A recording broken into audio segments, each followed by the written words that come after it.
It is one of the biggest election victories in recent Canadian history. The Liberal Party, led by Justin Trudeau, has won a majority in Parliament, ending nearly 10 years of Conservative leadership.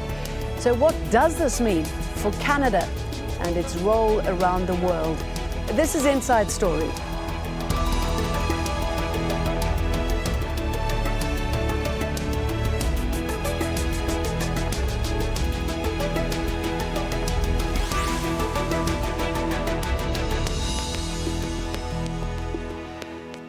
Hello, welcome to the programme. I'm Jane Dutton.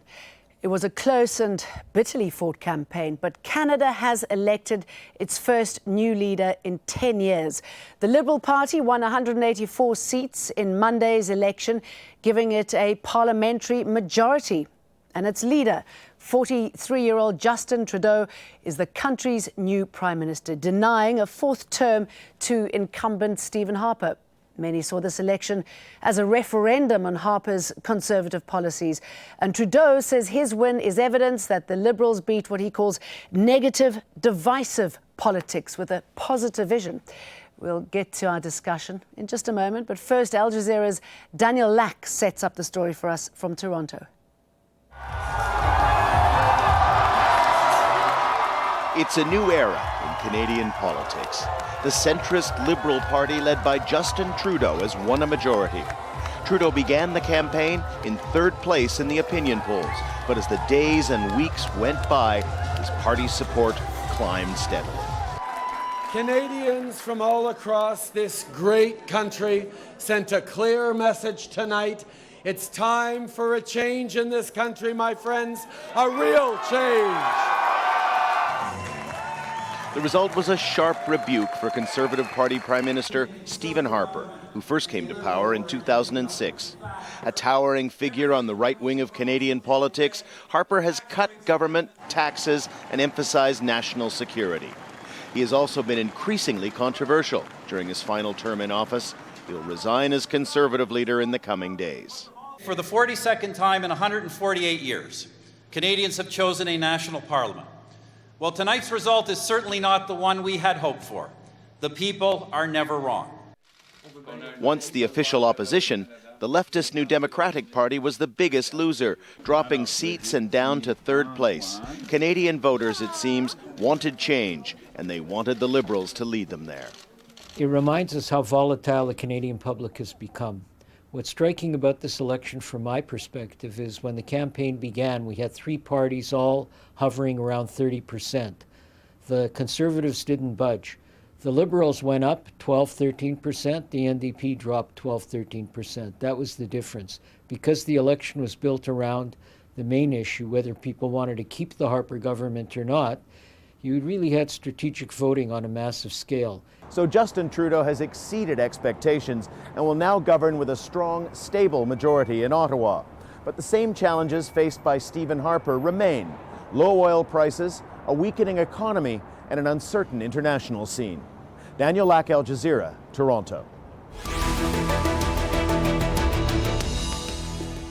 Now let's get the thoughts of our guests in Toronto. Jonathan Kay, editor of The Walrus magazine. In Ottawa, Josh Wingrove, parliamentary reporter for Bloomberg News. Josh was on the campaign trail with all three candidates. And also in Toronto, joining us on Skype, Haroon Siddiqui, a columnist for the Toronto Star newspaper. Welcome to all of you. Josh Wingrove, let me come to you first. I mean, you were on the campaign trail. You saw what was happening firsthand.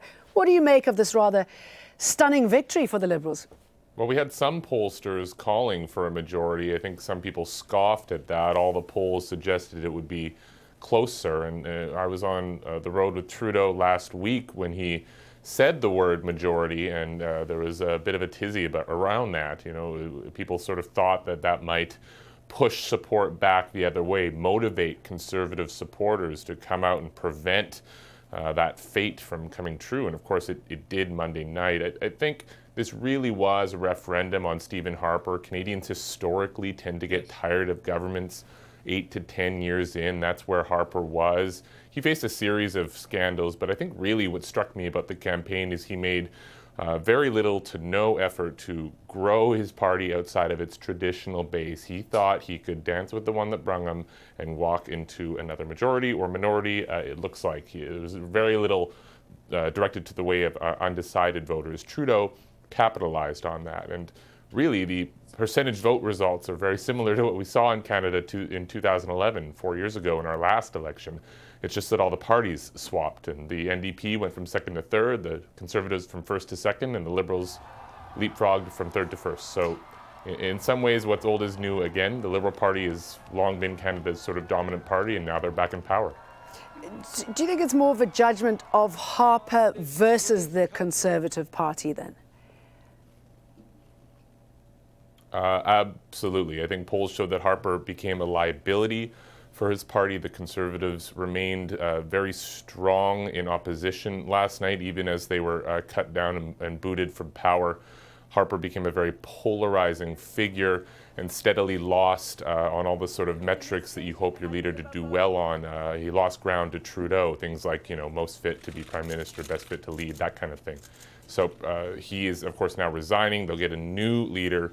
Then, as I say, the Conservatives have a pretty strong base to work on. 4 years ago, the NDP were ecstatic to be in official opposition with 100 or so seats. That's where the Conservatives are now. So I don't think you'll see the long faces go on too long in the Conservative Party. Prime Minister Harper has left them in good shape, certainly better than the last Conservative government when it left in 1993. But as you say, long faces, Jonathan Kay in the Conservative Party. I mean, how's the news going down there? Well, it's obviously disastrous for the Conservatives in terms of its election result. Everyone thought Stephen Harper was a master tactician. He called a very long campaign, 78 days, which everybody assumed would give plenty of time for the relatively untested Justin Trudeau to screw up in the debates and fall on his face during the campaign. It was actually quite a shock to people how well Justin Trudeau campaigned. Harper always has had a reputation as a master strategist, but so many of the things he did during this campaign, such as trying to foment a populist backlash against the use of the niqab, and also his associating himself with disgraced former Toronto Mayor Rob Ford. Even on Saturday, as recently as Saturday, he had a campaign event with him. All of these things ended up backfiring on him. And it's actually quite amazing to see a man, Stephen Harper, formerly known as a great tactician, losing a campaign probably more severely than he had to because of errors that he made on the campaign trail. You said, in your words, he was hoping that Trudeau would screw up in this, the long run-up to the campaign. He certainly didn't do that, and it was interesting for many of Harper's critics that he focused so much on Trudeau making mistakes rather than focusing on, at that stage, the official opposition, the biggest threat. Well, I think Harper was correct that in the long run, his big nemesis was going to be Trudeau. I think in that respect, Harper was correct. Where he was incorrect was in the relentlessly bitter and negative aspect of his campaign. He ran negative ads against Trudeau. Obviously, negative advertising works pretty much in any country, but it works much less in Canada, I think, than in the United States. The Americans are used to it. The advertising was so relentlessly negative and insulting against Trudeau that even some of the older voters who form the base of the Conservatives, I think they started to get tired of it, and it started to seem desperate. Harper's gambit against the niqab had the air of desperation about it when he did it. And so even though many Canadians don't like the niqab, when they saw Harper making a big deal of this relatively minor social issue, I think they saw it as a gesture of desperation on Harper's part. And that's about the time, including several other factors rolled in, that Harper started to lose in the polls rather substantially to Trudeau. Just a reminder that he wanted to ban the wearing of face veils during citizenship ceremonies. Do you think that was one of the most important factors, Haroon Siddiqui, behind his loss?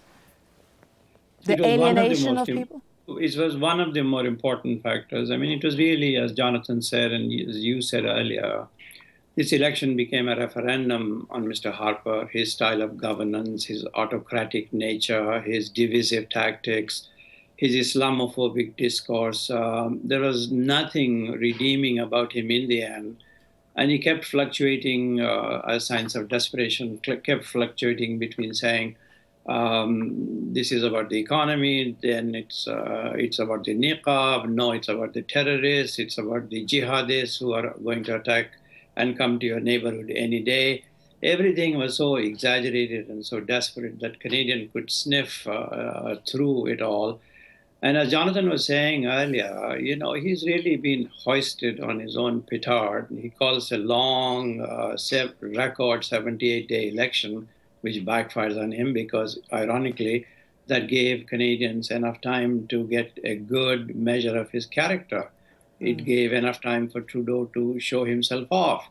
So everything that he tried just totally backfired on him. And I think he wanted, ultimately, the main important point really is, he said he wanted an election on Canadian values. And he said he equated Canadian values as not wearing the niqab. Guess what? Canadians gave him an election on Canadian values and rejected all his values and reasserted Canadian values of multiculturalism, multilateralism, pluralism, tolerance of each other, reasonable accommodation, all those great qualities that we have long associated with Canada have been reasserted with a vengeance by the public who are sick and tired of this man. Now, the Liberal Party of Canada hasn't held a parliamentary majority since 2000, which means it has been 15 years since it got to set the agenda. Now, Trudeau's party has promised to end Canada's airstrikes against the Islamic State of Iraq and the Levant. Instead, he plans to send more Canadian personnel to train Iraqi troops. The Liberals have also pledged to sponsor 25,000 Syrian refugees and invest almost $150 million in refugee-related services. They unveiled a new immigration plan, making it easier for Canadians to sponsor overseas relatives. And the Liberal Party says it's willing to restore diplomatic ties with Iran. Outgoing Prime Minister Harper closed the Canadian embassy in Tehran 3 years ago. Haroon, you were talking about how Canada had changed under Harper. I mean, what we're looking at now, if it all comes through, if Trudeau can pull it off, is quite a different Canada, isn't it? No, you see, if you just recall, it was only 5 years ago that for the first time in our history, Canada lost a vote in a bid for a seat on the United Nations Security Council. I mean, can you imagine how humiliating that was? And the rest of the world made it known that this policy of unilateralism, of constantly demonizing the United Nations, demonizing the Arabs, demonizing Muslims, pulling away from the Kyoto Accord, all of those policies really cost us, and it was a humiliating defeat. So that was one part of it. Second part of it is all Canadians, all reasonable Canadians, all reasonable people support, of course, Israel. We all have been lifelong supporters of Israel, but what it amounted to under Mr. Harper was a blind support for the right-wing Likudnik politics of Mr. Netanyahu, ended up angering a lot of progressive Jewish Canadians and other people. And from that flowed his demonization of the United Nations, his demonization of the United Nations, other agencies and so on that have been critical of Israel, demonization of Iran, and the rejection of Obama's nuclear deal that he has cobbled together with Iran. So it's a kind of isolationist policy that left Israel, United States on some issues, Canada and some of the Pacific Islands voting by themselves in the United Nations. So presumably all of this will be changed. And just briefly, you were mentioning ISIS and Trudeau. Mr. Trudeau's record has not been very good on that because he has been both for and against the war against ISIS. Because there is really no clean solution. Even Mr. Obama's selective bombing of ISIS is not producing the results that he himself promised. So there is no magic bullet. And we shall see how he progresses and what he does with that very tangled issue. Josh, many of Harper's critics believe that he was almost mirroring Netanyahu, the way he behaved, his policies. Obviously, it's a very important time at the moment when you see what's happening on the ground as far as the Israelis and the Palestinians are concerned. Do you think we're going to see quite a dramatic shift? No, I don't think we'll see a dramatic shift. I do think we'll see a maybe dialing down of the rhetoric that Stephen Harper tended to use when it came to Israel and the Mideast writ large. I think Justin Trudeau's whole brand is that he sort of is more collaborative and open and sort of uses less of an iron fist than Stephen Harper did, and so I think that will ripple through everything. But Haroon makes a great point when he says Trudeau was sitting on the fence. Trudeau sits on the fence on a lot of things. He sits on the fence on pipelines. He sits on the fence on national security with respect to terrorism legislation. He sits on the fence, in so many areas. And so really there's a lot of question marks. Just to take a step back, he is essentially Canada's Kennedy child. His father was prime minister. He was raised at our prime minister's residence. This is sort of like a second coming for many liberals here. What his critics seized on was his sort of lack of experience, in their words, but also not a lot of detail. Their platform has very detailed parts, but other parts that are pretty wishy-washy. So really, the jury is still out in many ways on how Justin Trudeau will specifically govern. I think, Joe, broadly, he's made it pretty clear, though, that collaboration is job one. Jonathan Kay, that's going to be key now, isn't it, to see what sort of man Justin Trudeau is. We possibly get a sense of what he's capable of doing through his father. And when he came into power, I think, 47 years ago, there was Trudeau mania. Women are screaming in the streets when he would walk past. Do you think he has that same sort of personality? Has he brought back sex appeal to Canada? Well, look, if sex appeal is defined in a narrow way, yes. I mean, he's an attractive man. He's extremely charismatic. I spent time with him. We were working on a book together, and I can attest to the fact that he is full of charm. Great hair, as everybody says. However, in many ways, he's very different from his father. His father, Pierre Trudeau, was seen as an intellectual sex symbol of his time, but in a way, he was a very austere man. He spoke Latin. He was a devout Catholic in many respects. And despite the fact that Pierre Trudeau is known to history as a social progressive, he could be, his own widow called him a fuddy-duddy in an interview she had with me. And he could be somewhat old-fashioned in his gender roles and the way he treated his children sometimes.